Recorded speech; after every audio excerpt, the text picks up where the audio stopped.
Harper Audio presents Cat Chaser by Elmore Leonard, performed by Frank Muller. Chapter 1. Moran's first impression of Nolan Tyner. He looked like a high risk, the kind of guy who falls asleep smoking in bed. No luggage except for a six-pack of beer on the counter and the Miami Herald folded under his arm. He reminded Moran of a show business personality going to seed. Long, two-tone hair, thinning fast, what was left of a blonde pompadour receding from a sunburned, peeling forehead.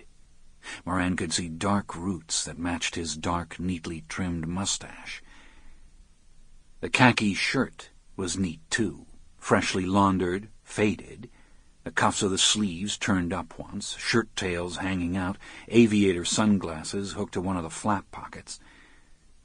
One-time dude, over the hill at 40. Maybe half in the bag. Dreamy eyes looked up from the registration card to the calendar on the wall behind Moran, then half closed, squinting. "Is it October already?" It was almost November. He filled in another line of information about himself, looked up and stared directly at Moran, deadpan. "This is the Coconut Palms Resort Apartments, is that correct?" "That's correct," Moran said, just as dry.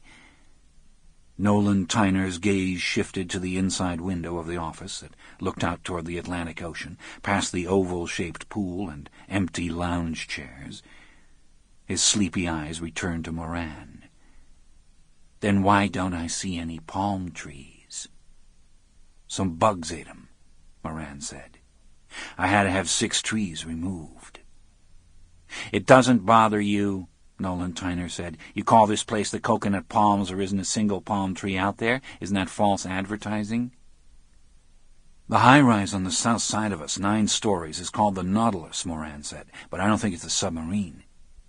The one on the other side, it's 10 stories, is the Aurora. Tell me if you think it looks like a radiant glow in the upper atmosphere. That'll be $30. You're in number 5, right next to the office." Nolan Tyner continued to stare at Moran. He nodded. "Okay. How about if I sit out by the pool and drink my beer and I don't take a room? How much is that?" "That's also $30, Moran said. "For the ambiance and the music." "I don't hear any music." "I haven't turned it on yet," Moran said.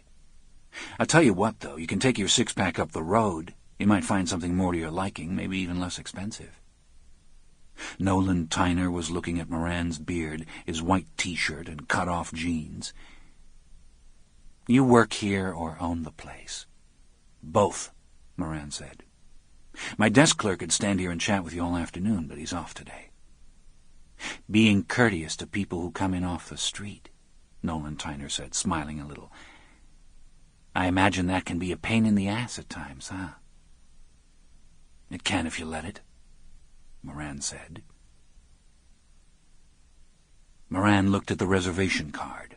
Nolan Tyner, 201 Alhambra Circle, Coral Gables, Florida, 33134. Make of car 76 Porsche, no license number.